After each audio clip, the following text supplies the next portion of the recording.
Hey, Joe from Boulet's Garage here. So I got a call from a guy the other day, and he was calling for one of his coworkers. And you heard I'm the guy to talk to about Toyotas.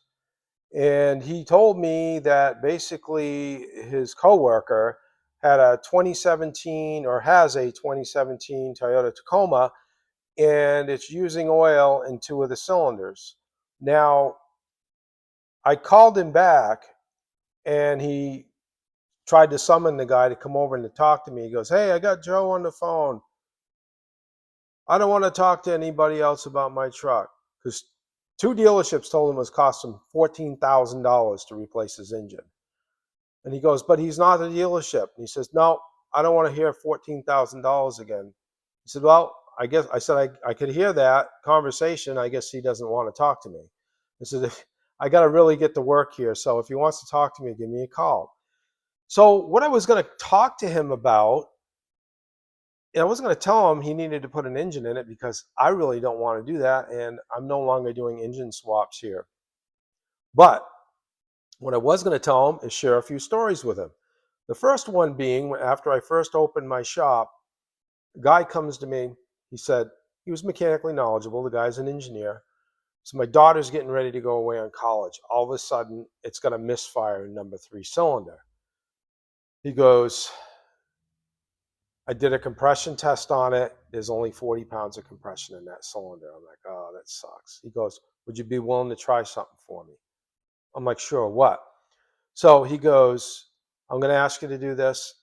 And he asked me to do it. And I said, "Okay, I'll do it." So get some seafoam. I said, "Yeah."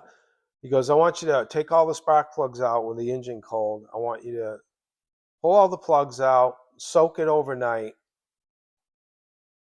drain the oil out, and do a compression test."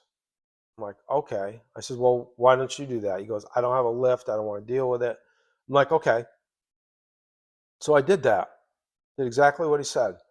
So I filled each cylinder up with seafoam. Now I did a compression test beforehand. Yeah, it only had like 40 pounds of compression in that cylinder. The rest of them were right around 160. So, next day I cranked it over, disabled the ignition, cranked it over, got all the remaining seafoam out of the cylinders. I did a compression test on it. The other cylinders bumped up to 180, and the number 3 cylinder that had the misfire in it um, brought the compression up to about 175. Now, I did the oil change to it. I put a fresh set of plugs in it for him. She drove that thing for 3 years at college, and then eventually that cylinder went dead again. So I've never been much into snake oil. This stuff works. I've seen it work for oil consumption problems too, and that's what I wanted to talk to this young man about, because I've had RAV4s come to me, Honda CRVs. I did that same process a couple of times. Now the difference with that car was I didn't run it in the crankcase, but I've taken this and dumped like a half a bottle of it in the crankcase, let it idle and run, and loosen up the deposits on the piston rings. Now see what happens. So this is a piston right here. This is a small engine piston, but same idea. So you'll see the top ring, the two top rings are compression rings. The ring at the bottom is a oil control ring, and what it does, its job is to do is scrape against the cylinder and pull the oil back into the crankcase where it's supposed to be. Now, what happens over time, cars get so carboned up now, that ring sticks to the piston and the ring lands. You can also lose compression. You see? Follow? So with that said, when you dump the seafoam, kerosene, whatever you want, I've heard guys use diesel fuel, dump it in there and you let it sit overnight, it can loosen those rings up, and it can allow them to spring like they're supposed to, you see? Like that. And they'll scrape the oil back down into the cylinder. So if it doesn't scrape the oil in the cylinder, it goes, leaks past, and it gets burned, and that's how you burn it.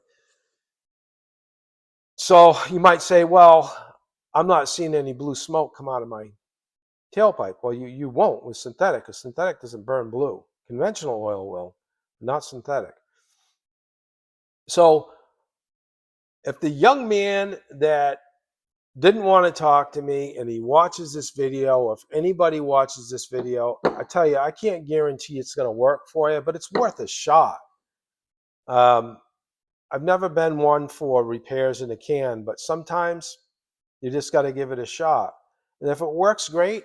If it doesn't, you're out basically an oil change and a can of seafoam. They have different blends of this stuff. I haven't done one of those repairs in a while. I actually had one customer with a RAV4, went through 3 oil changes. She was burning a quart of oil just under 1,000 just under about 1,000 miles, a little bit under and that bumped up quart of oil with after 3 oil changes bumped up to 3,000 miles she was adding a quart. So it does work. I'm not out to promote Seafoam in any way or any product out there, because I haven't gotten reimbursed for anything, endorsed anybody for anything at this point. But I just want to share useful information with you if it helps you save your money, because I hate to see this kid dump 14 grand into a motor if he doesn't need it. Hey, if you like this video and if it's giving you any glimmer of hope to save your engine, give me a like and a subscribe. I appreciate you, and keep on watching. Have a good day.